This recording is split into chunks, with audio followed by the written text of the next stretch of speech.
Im Leben verläuft vieles oft nicht so, wie man es sich vorstellt. Termine und To-Dos, Verpflichtungen und Verantwortungen können Pläne und Emotionen schnell durcheinander bringen. Zurzeit bin ich sehr geduldig mit mir und versuche, diesen Stress zu vermeiden. In den letzten Wochen hatte ich viel zu tun. Lange Nächte der Planung und Vorbereitung, viele Termine und immer wieder kurzfristige Dinge, die erledigt werden mussten. Jeden Tag wuchs das Bedürfnis nach einer kleinen Pause. Letztes Jahr ging es mir ähnlich. Eigentlich fühlte ich den Stress in dieser Zeit sogar noch intensiver. Ich habe mich öfters ausgebrannt und schnell überarbeitet gefühlt, weshalb ich mich nicht richtig konzentrieren konnte und mich irgendwann sehr uninspiriert fühlte. Dieses Jahr möchte ich meine Zeit besser einteilen und mir regelmäßig Pausen einrichten. Ich lese und schreibe wieder sehr viel. Dafür hatte ich lange keine Zeit. Oder anders gesagt, ich habe mir diese Auszeiten nicht erlaubt, weil ich das Gefühl hatte, nicht produktiv zu sein. Ich habe den Stress so verinnerlicht, dass ich mir keine Zeit für die Dinge gegeben habe, die mir Inspiration, Energie und Ruhe schenken. Oft vergesse ich, dass das Leben zu kurz ist und dass man einfach die Dinge machen soll, die man liebt. Hey meine Lieben und willkommen zu einem neuen Video von mir. Schön, dass ihr da seid. Wow, die letzten Tage waren echt, nicht nur Tage, sondern echt Wochen waren wirklich krass anstrengend. Ich saß so viel am Schreibtisch, habe so viel vorgeplant, geschrieben, strukturiert und so langsam signalisiert mein Körper mir, hey Fenja, du brauchst bald eine kleine Auszeit und du solltest dich mal auf was anderes konzentrieren. Daher möchte ich heute etwas Kreatives und Handwerkliches machen. Heute möchte ich mit euch gemeinsam töpfern. Während meiner Ausbildung zur Ergotherapeutin hatte ich natürlich auch das Fach Ton und tatsächlich hat sich das so zu meinem Lieblingsfach entwickelt. Und später dann auch im Beruf habe ich sehr, sehr viel mit Ton gearbeitet.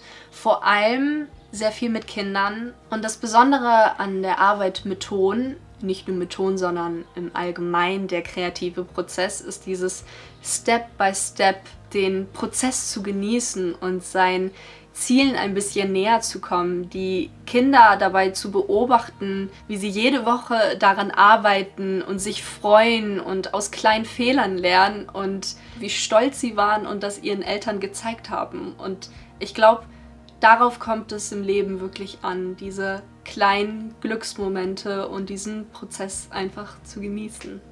Ich möchte heute etwas machen, was ich so noch nie mit Ton gemacht habe, und zwar einen Räucherstäbchenhalter und eine etwas andere Schale, würde ich sie jetzt mal nennen. Ich habe schon sehr, sehr viele Schalen gemacht, aber die ist dann doch nochmal irgendwie so ein bisschen spezieller und ich freue mich einfach auf diesen Prozess jetzt, meine Gedanken ein bisschen anders zu fokussieren und gemeinsam mit euch zu töpfern.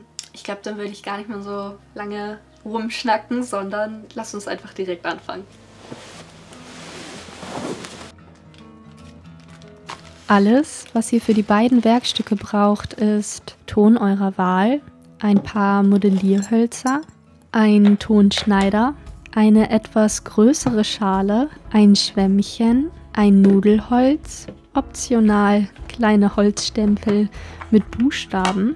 Ich empfehle ein Bienenwachstuch. Alternativ kann man auch Frischhaltefolie verwenden, aber nachhaltiger ist dann doch so ein Wachstuch. Eine kleine Schale mit Wasser, 3 runde Gegenstände, wie zum Beispiel Aromaöle und zum Schluss ein Material mit einer glatten Oberfläche. Es ist wichtig zu betonen, dass ich keine professionelle Töpferin bin und das Töpfern lediglich aus reinem Hobby heraus betreibe. Bevor ich mit dem Ton arbeite, schlage ich ihn auf den Boden. Das klingt jetzt ein bisschen hart, aber dadurch werden kleine Luftblasen im Ton entfernt und der Ton wird geglättet. Wichtig ist dabei, dass ihr eine saubere Unterlage habt, so dass kein Staub oder Schmutz in den Boden gelangt. Wir beginnen als erstes mit dem Räucherstäbchenhalter. Hierfür nehme ich eine kleine Menge Ton und knete ihn zu einer Wulst. Die Länge sollte ungefähr dann 28 bis 30 cm betragen. Anschließend rolle ich diesen mit einem Nudelholz zu einer glatten Oberfläche aus, wobei die Dicke ungefähr 2 cm betragen sollte, damit der Räucherstäbchenhalter im getrockneten Zustand nicht zu schnell bricht. Meine Basis ist etwas zu dünn geraten, sie hält, aber besser ist wirklich, ihr macht es ein bisschen dicker. Danach verfeinere ich die Kanten mit einem Modellierhölzchen. Sobald die Form für mich passt, geht es ans Verstreichen. Hierfür nehme ich mir immer eine kleine Menge Wasser und verteile es gut, damit alles später schön gerade und glatt ist. Dann kommen die kleinen runden Gegenstände zum Einsatz, welche ich jeweils im gleichen Abstand unter den Ton platziere, sodass eine kleine Welle entsteht. Es ist wichtig darauf zu achten, dass der runde Gegenstand, der ganz am Ende ist, nicht zu weit hinten platziert wird, da der Räucherstäbchenhalter hinten ein wenig Halt benötigt, um gut zu halten.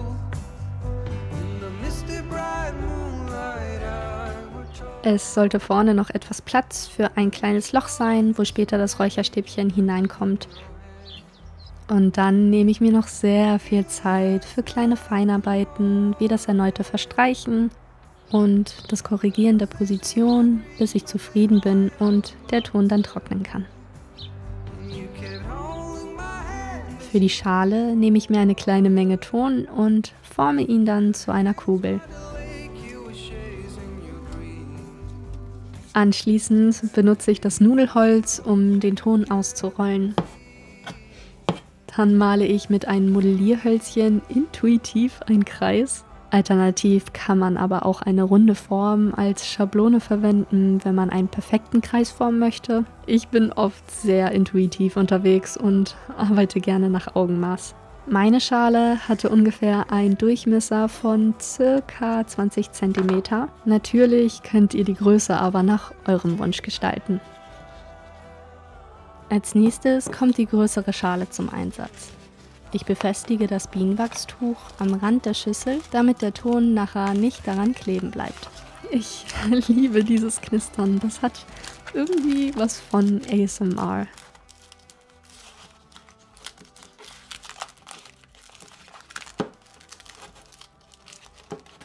Dann lege ich den Ton in die Schale. Wichtig ist hierbei, dass ich den Ton am Rand wellig forme, da dies besonders schön aussieht, finde ich persönlich, und der Schale eine irgendwie besondere Note verleiht.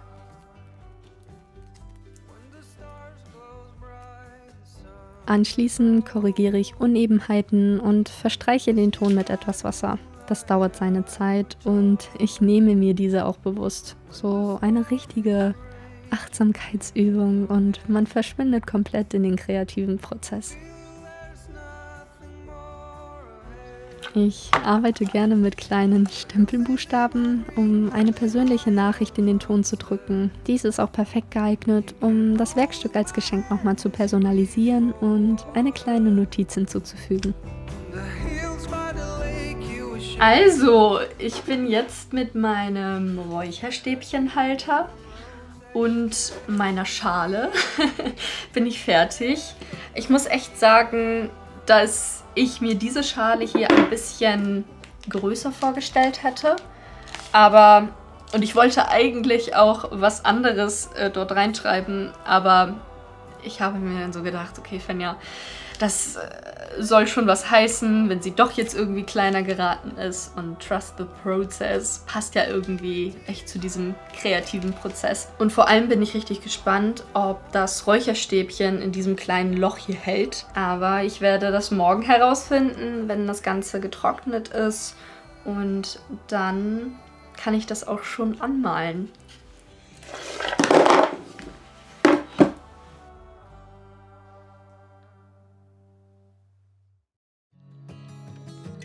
Next day, wenn alles gut getrocknet ist, geht das an meinem Lieblingspart, das Anmalen. Ich liebe es so, so sehr. ganz wichtig ist zu erwähnen, man sollte den Ton am besten vor dem Anmalen brennen. Dadurch wird der Ton wasserabweisend, haltbarer, hitzebeständiger und so weiter. Persönlich benötige ich für meine beiden Gegenstände keinen Brennofen, da die Schale eine reine Dekoschale ist und ich den Räucherstäbchenhalter nur für den persönlichen Gebrauch verwende.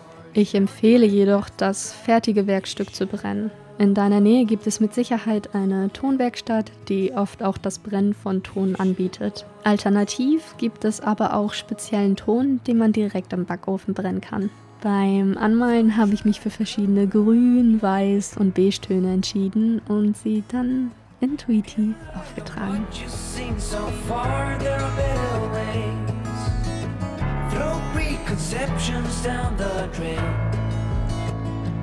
This is your last chance. You should know. You should know. Wenn dir das Video gefallen hat, dann gib dem Video doch so sehr, sehr gerne einen Daumen nach oben. Und falls du das noch nicht getan hast, dann sei doch Abonnent oder Abonnentin dieses Kanals. Habt noch einen weiterhin schönen Tag und ja, bis nächste Woche.